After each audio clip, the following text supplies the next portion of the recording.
Yes, Angel. Hey guys, I'm listening to Nick Matei, and he is pretty upset, like other people, when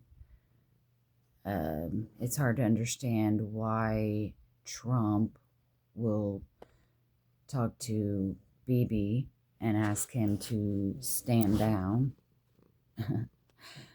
when he doesn't tell Iran or Lebanon to stand down. She doesn't want to get in the frame. Angel. So, I mean, everybody knows my opinion, and that is that these are strategies. I've gone over them before, and then I was thinking of some other things. Okay, so the strategies, I've given you mine, plus the having faith, because this isn't Trump's character. That's a big clue. Trump loves the Jews. He's grown up in New York. He does business with them. I'm sure knows a lot of them and does business with a lot of them.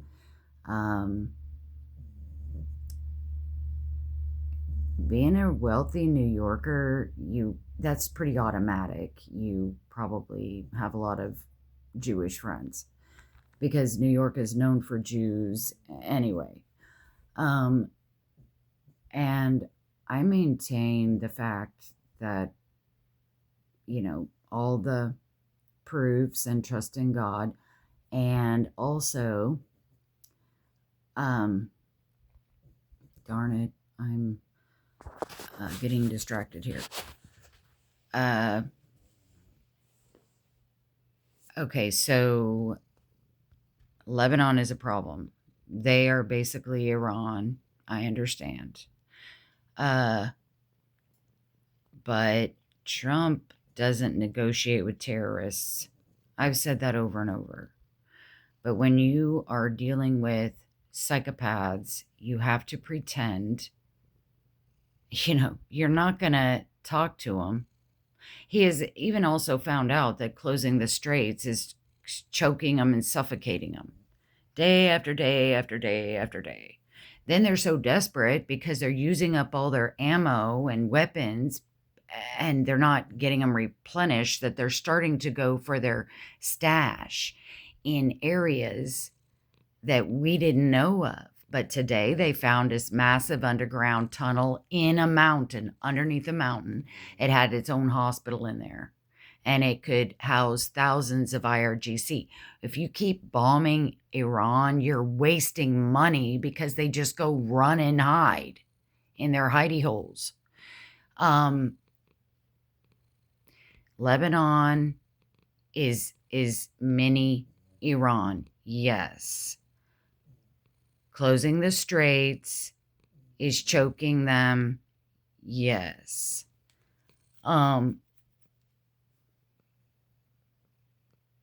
If he stopped all this or unleashed hell on them today, they're going to be hidden under the mountain. So when all the dust settles, they're going to come right back out and try to do trolling of the strait and charging tolls. Okay? That has to be eliminated by either Reza coming to power, which there has to come a time where he can. Okay, so what was I going to say? If you talk to them like, hey, look, we're going to get you, but we're trying to figure out how, because what our plan is for Reza to take over, but we don't know how quite to get rid of you yet, because you hide in holes, you hide in the mountains, but we are going to find you eventually. We don't know how yet, but we're going to get you, and then we're going to put Reza in there. They're going to say over my dead body, they're going to say like hell you are. And then they're just going to start killing everybody. Okay? That's why you have to use the language of negotiate.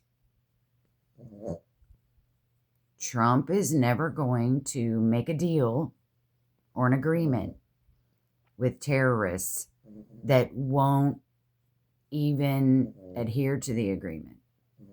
He's not stupid. So the reason he has to label them an agreement and negotiations is because of why I said. It's because you can't say, look, we're not going to negotiate and we're not looking for any agreements because you guys are terrorists and we're never going to let you stay in Iran. Because if we let you stay in Iran and if we let you live another day, you're gonna keep killing Israel. You're going to keep supporting Hezbollah. You're going to rebuild.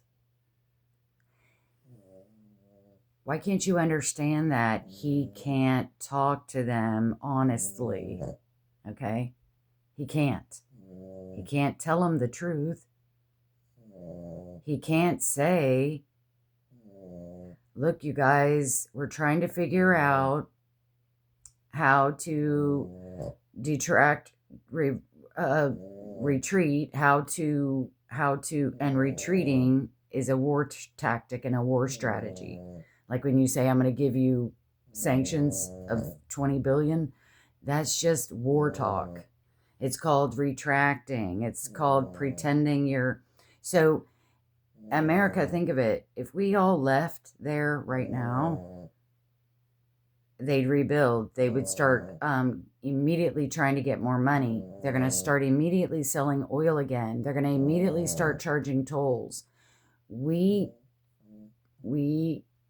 are in a very precarious position, and they're strategizing. Number one, they might already have a strategy. Number two, they don't want to leave that strait to where it can again be taken over. They already caught him trying to put more mines down. Until that strait is cleared of all terrorists in the area.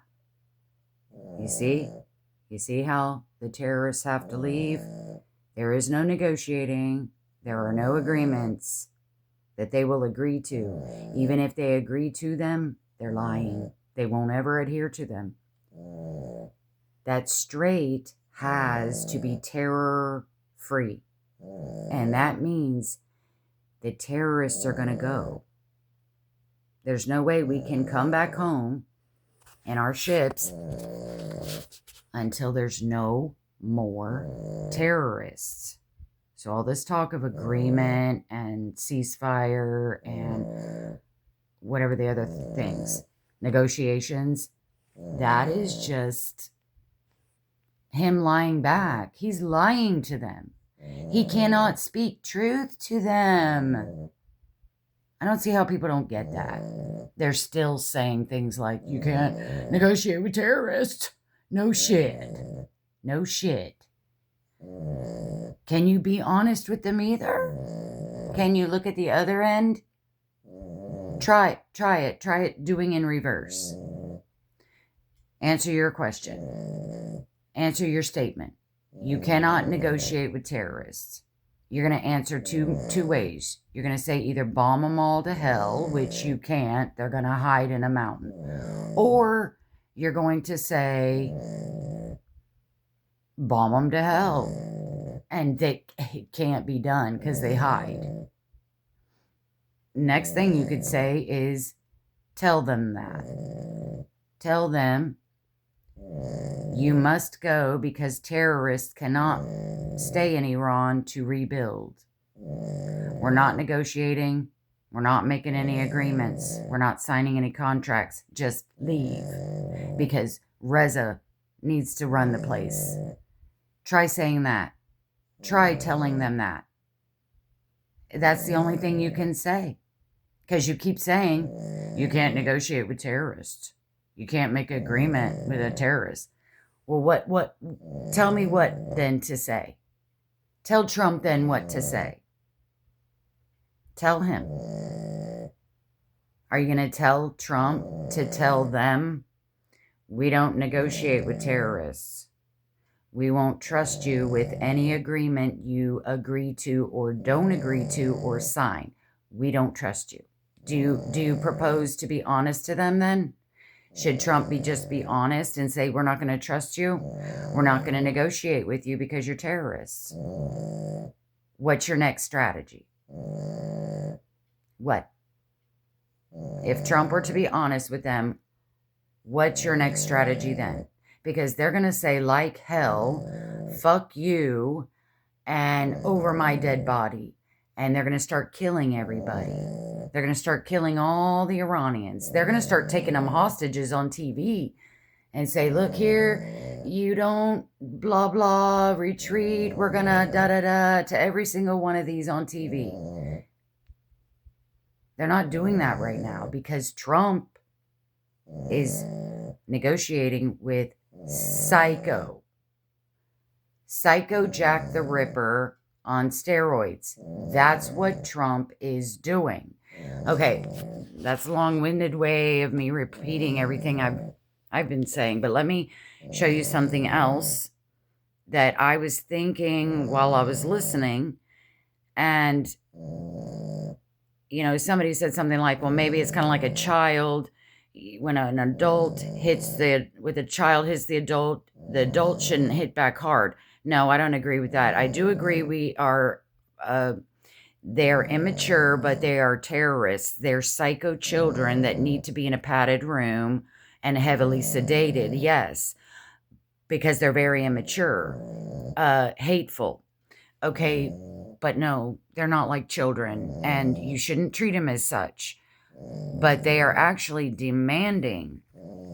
They're actually holding everybody hostage. They're holding Trump hostage. That's what terrorists do.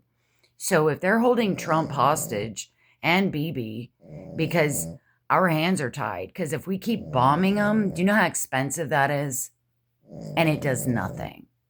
Do you know why he keeps saying no to Bibi? And I looked it up. I asked the question, does Israel use its own weapons to strike Hezbollah and Iran, or does America fund any of their weapons? America can't keep doling out billions of dollars on a daily basis when Bibi is allowed to defend. You obviously missed the news part when after the phone call and he says, fucking stop, Bibi. And then the very next day, Trump says, get him, Bibi. Hit him back. And I think this guy on his show is saying similar. So yes, I think Bibi acts like a little boy to Trump because America, right here, you can Google what I Googled. Does America fund any of their weapons? It says Israel uses a combination of its own domestically produced, which this guy said one of them was domestic, produced weapons, and a massive arsenal of U.S. supplied weaponry to conduct strikes against Hezbollah and Iran, while Israel has a highly advanced indigenous defense industry. Okay, look. He's distracting me this time. He doesn't usually distract me. While Israel has a highly advanced indigenous, whatever that means, defense industry, America directly funds a large portion of its military and continuously supplies key munitions used in these conflicts. Let me just find my glasses so I can read a little faster, hopefully, especially with him distracting me. He does it extra loud when I get on the phone. Bob, are you really asleep? He's not asleep. As soon as I start talking, he gets extra loud. He's just, Benny. Little Bethel Baba. U.S. funding and weapons transfers. Annual aid. The U.S. provides Israel with billions of dollars in annual military aid. Okay, that's a year. Currently $3.8 billion per year. Big deal. Under a long-term agreement, which allows Israel to maintain. But see, that's a year. Maybe they've already used up that $3.8 billion in like 1 week. You don't know. Supplemental packages. Since the escalation of regional conflicts, the U.S. has approved tens of billions in emergency supplemental aid and weapons sales to Israel. Specific weapons. American weapons provided to Israel include fighter jets such as F-15s and F-35s, Apache helicopters, guided bombs, bunker buster munitions, and artillery shells. For instance, visual analysis indicate U.S. made 2,000-pound munitions were used in strikes that killed Hezbollah leader Hassan Nasrallah. 2,000-pound munitions. Well, I don't know how much those cost. U.S. stockpiles. The Pentagon maintains a strategic war reserve stockpile in Israel, WRSA-I, which the Israeli military is permitted to draw from during conflicts. Let's see how long this goes on. Okay, just one more. Israeli military production. Domestic technology. Israel also designs and manufactures its own weapons, particularly in the areas of battlefield electronics, drones, and missile defense. Israel's Iron Dome, that is very expensive, you guys, with every single interception. Their dome, every interception that dome makes costs a lot of money. That's why they do it to them. That's why Hezbollah and Iran do it to them. Because they know they got to restock that dome thing. I don't know how it works, but it has to be restocked. And it is basically the same thing as ammunition. Anytime that dome is used and deflects something, that is using up ammunition. And they have to restock it. They have to keep that dome stocked with whatever it's stocked with that deflects everything it's deflecting. And then they have a new one, like David's bow or something. David's sling. So this says, Israel's Iron Dome, David's sling, and the arrow systems were developed jointly by Israel and the U.S. Israel uses these domestically produced and co-developed interceptors to shoot down incoming rockets and drones from Hezbollah. See, America probably helps restock those three things. David's sling, Iron Dome, and arrow systems, which, of course, they're going to keep those stocked. If they need our help stocking that, then we're going to stock that. Israel uses these co-developed interceptors to shoot down.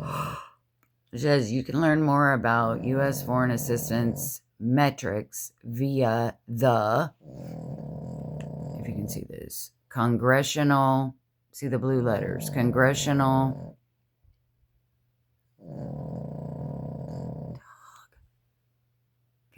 Research Service overview, or explore a breakdown of the specific weapons and suppliers on Council of Foreign Relations.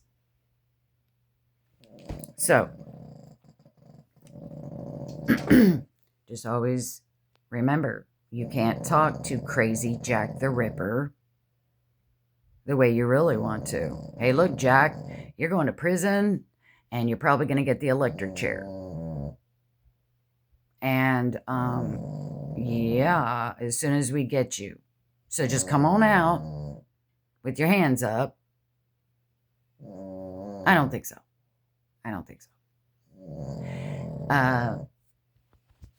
And, yeah, Bibi and Trump can talk like that to each other. Do you honestly think Bibi, I mean, okay, let's think of it this way. With Biden, with Obama, with the other past presidents, they probably also talked to Bibi, not that harshly, but they also were always, remember, they were always telling Bibi, stop, Bibi, don't, Bibi, wait, Bibi. Okay, that's different. That's different because those were satanic presidents, okay? But Trump is doing it for, I mean, maybe you can go to these websites and find out just how much. I mean, you'd have to compare. Maybe there's more warfare right now since February than there have been in the past. But, if this were Biden or Obama, Israel would be protected by God by now. But I'm just saying, America has probably never put in this much money for any war this quickly for anybody, plus it's for ourselves. But because Israel is our ally, and Israel is in the head of the whole nest, so I'm just saying, I'm just saying that when Trump talks like that to Bibi, I'm sure Bibi's on the phone. He's probably not saying the F-bomb, but he's like, we need more of this. We need more of that. You don't know. And Trump is saying, shut it down, Bibi, shut it down. I don't have $80 billion to give you right now. Shut it the F down. Who knows? And not only that, because Trump is going to finish this. And what I'm thinking is this Mecca thing, this Mecca shit that's going on. Saudi Arabia already begged Trump not to do anything, right? So, and Trump has got to use the right language because Psycho Jack is listening. So Trump tells Saudi Arabia, okay, we will hold off negotiations with Jack the Ripper over here until Mecca is over because Saudi Arabia is afraid of Jack the Ripper going apeshit and psycho episode all over them and their water supply. So they have a big IOU for Trump and to probably sign the agreements. And I don't know why they don't attack Iran. I know they whine and cry to America, to Trump, when Trump doesn't retaliate when Iran hits them. And I think it's because I looked that up too one night. It's because they're in an agreement with around there, the Middle East, that they don't have those kinds of weapons. They don't have any weapons to shoot back at Iran because they don't have weapons because they're Muslims who adhere to the Quran that says we don't do nuclear. When we're a Muslim, Muslims don't believe in nuclear. And they obey the Quran, unlike Iran. Okay, number two, I don't think they even have anything outside of nuclear. Like there's plenty of other weapons that are not nuclear. They don't even have that kind. So, I mean, I don't think so. You can Google that. Does the Middle East, Saudi Arabia, UAE, Qatar, do they have war weapons? Well, I can do it now. Hold on. Does the Middle East, UAE, Turkey, Qatar, Saudi Arabia, do they have war weapons? Yes, the UAE, yes. Turkey, Qatar, and Saudi Arabia all have very advanced and well-funded military weapons. They have large, modern arsenals, including imported weapons, and weapons from their own growing defense industries. Okay, I know they also, stuff like THAAD, features American THAAD. I've heard of that. Patriot system. They have THAAD. They have F-15 fighter jets. This Saudi Arabia. They also operate Russian AK-103 assault rifles manufactured domestically. The UAE maintains highly capable air forces and missile defenses. Their arsenal features American THAAD and Patriot systems. That's defense. Imported and co-developed laser weapons from China, Israel, and Europe for advanced drone defense. Turkey has a highly formidable indigenous defense, and acts as a major regional arms exporter. They have just guns, y'all. Guns and domes to deflect bombs. They are globally recognized for manufacturing heavy infantry vehicles and the highly sought after something TB2 drones that it's called Bayraktar TB2 drones. They also produce their own advanced air defense system. See, Qatar operates an extensively modernized U.S. supplied military. Their stockpile features F-15 fighter jets, Apache attack helicopters, and Patriot missile interceptors. It's just defense. Facing regional drone threats. Yeah, they have also begun looking into acquiring advanced Turkish aerial defense networks, including the defense again. It's all defense, including anti-drone laser weaponry. Given ongoing regional tensions, these nations continually upgrade their militaries to feature modern technologies like cutting-edge missile shields and laser defense systems. You can explore more about. See, this is all defense. Now, after Mecca, when Mecca's over and Saudi Arabia owes Trump for putting a pause on this. While the pause is going on, Iran is still getting choked and choked and choked and choked. Less and less and less and less and less and less and less money. If ever Iran, if it's come push to shove, both Israel and America would descend upon Iran like a freaking demons from the pit of hell. They would do it if push came to shove. But Trump wants to be strategic. And I'm sure Bibi knows exactly what Trump is doing. And all they're doing is they're fighting sometimes. Like when they're attacked, when Israel is attacked, Bibi probably gets on there and says, look, you MRFers are bombing the hell out of us. I got to do something right now. Give me some money. Or maybe he's saying, I'm going to use up all this, and this, and I'm going to need this, and this. And Trump is saying, like your kid says, I need more money. Those shoes are $2,000 more than I thought they were. They're $5,000 instead of $3,000. And you're like, damn it, I am not paying another $2,000 for those $5,000 too, blah, blah, blah, blah, blah. I don't know. But it's about money, I'm sure. It's not about you can't attack, you can't defend, it's about timing. I'm sure Bibi already knows what Trump's plan is because Bibi's in on it. And after Mecca, all those Middle Eastern countries are going to descend upon Lebanon and Iran. Because we were about to do it before Mecca busted out. We were going to do something. But Mecca, oh, please wait, no. We don't want our water supply hit. Well, and then look at what the delay did. They found an underground, under a mountain, huge tunnel that they now will be destroying. Now, what if we put our boots on the ground and do the job now?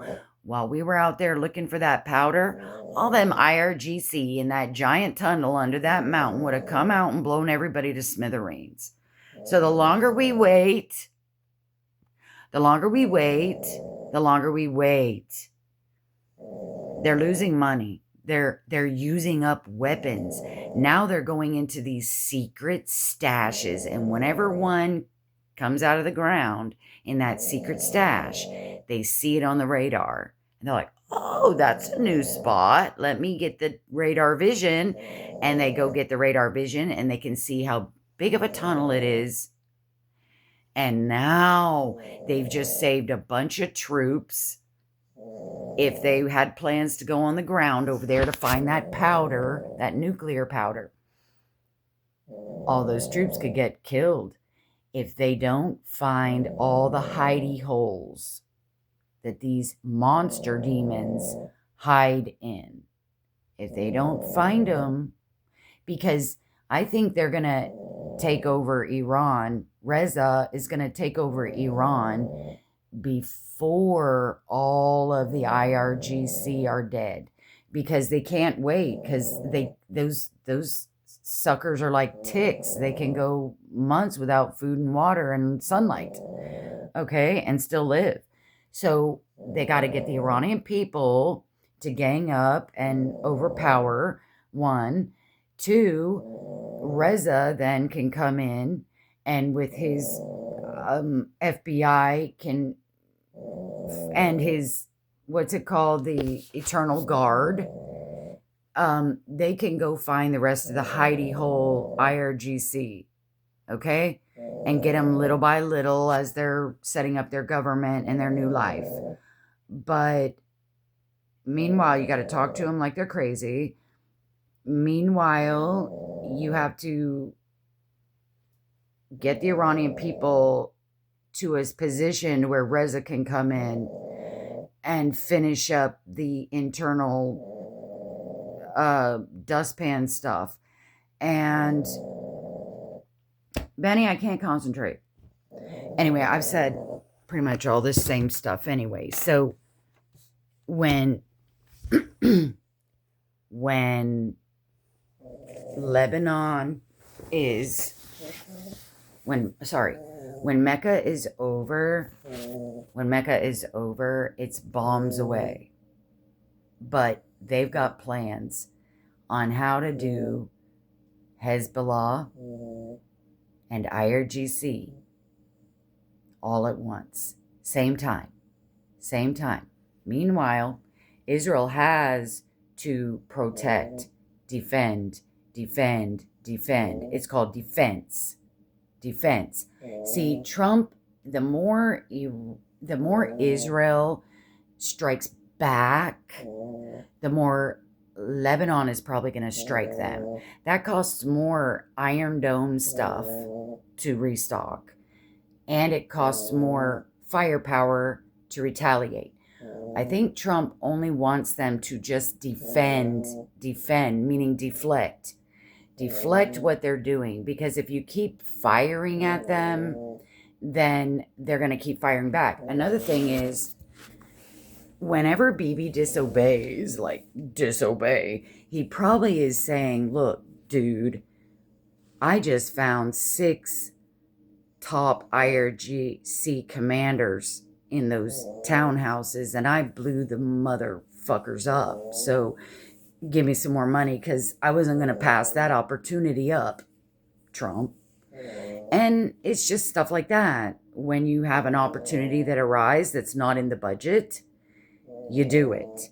But that's all that was. That was just, probably Trump saying, "Look, Bibi, I am paying the defensive. You have to just be defensive right now.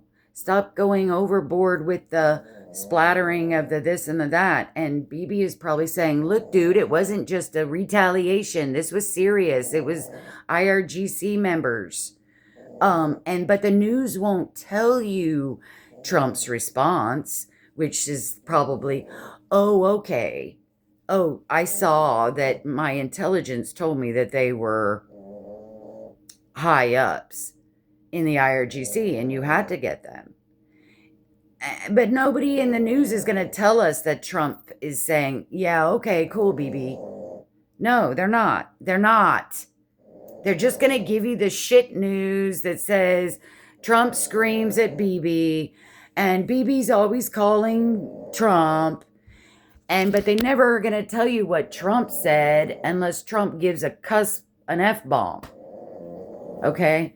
I'm sure there's plenty of other cordial words and terms of endearment and money being slung at him. Hopefully. So, just remember, you cannot talk to Jack the Ripper like a human being. And after Mecca, you guys keep forgetting about Mecca and that agreement with Saudi Arabia that Trump made. So all this has to just be defense for now. Until Mecca's over, then it's bombs away, y'all. Plus, you have to remember the Straits. We got to do something. Listen, don't forget the Straits. The Straits of Hormuz can never be left alone. Never. We can never leave that ocean until the terrorists are gone. Don't forget that. Don't forget that.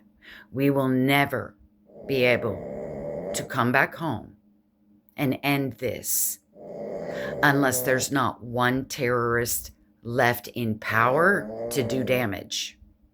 Because as soon as we leave, they're going to go straight back to the Straits and start making money off their oil and start charging tolls again. So you keep forgetting key things.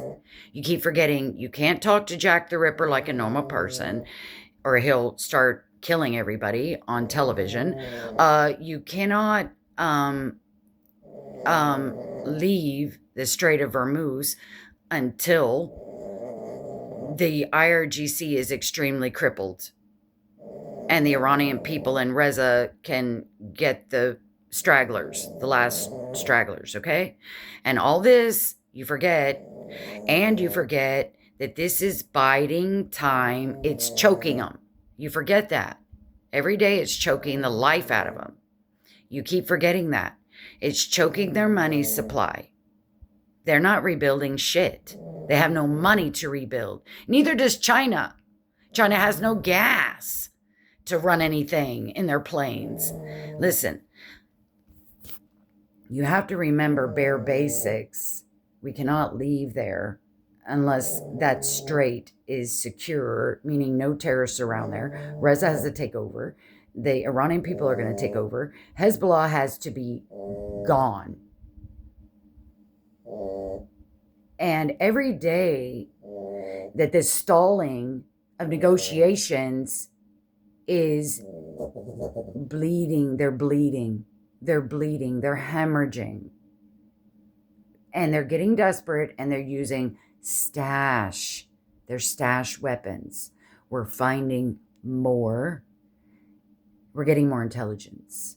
We're getting more intelligence so that now we have just found a major hiding place. So see what's going to happen next, you know? And Israel's the one that told Lebanon, go get it. Go get that tunnel. Thank you very much. Do your part now. And Lebanon can't because Hezbollah in Lebanon is saying you do it over our dead body. So that's just all banter for the public. What's really going on is Trump and Bibi are going to find out when a bunch of IRGC are in that tunnel, and I'll bet they're going to do a bunker buster thing in that mountain with all of them in there, okay? It has an operating room in there. Go watch 2CTV.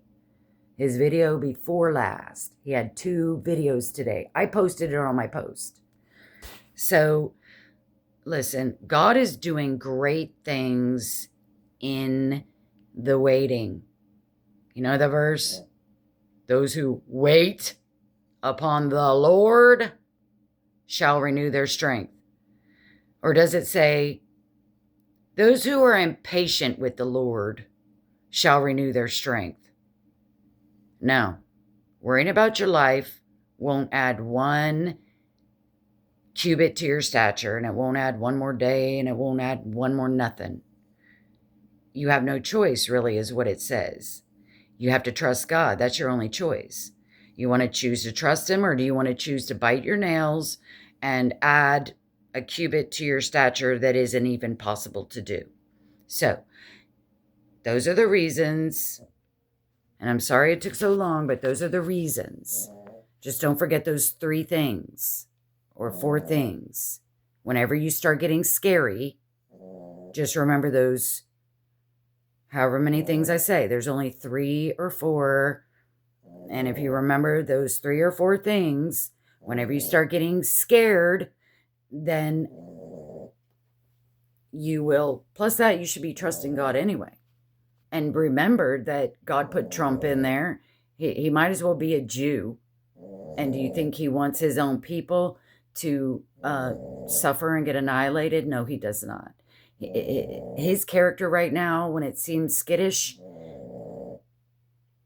that in itself is a clue, because you know Trump is not skittish. You know he's not sporadic. You know he's very decisive. This speaks volumes when he acts like this. It speaks volumes, because this isn't Trump. Trump is not like this. It's telling you somebody is not pulling strings. It tells you that he's not used to lying. He's used to saying what he wants.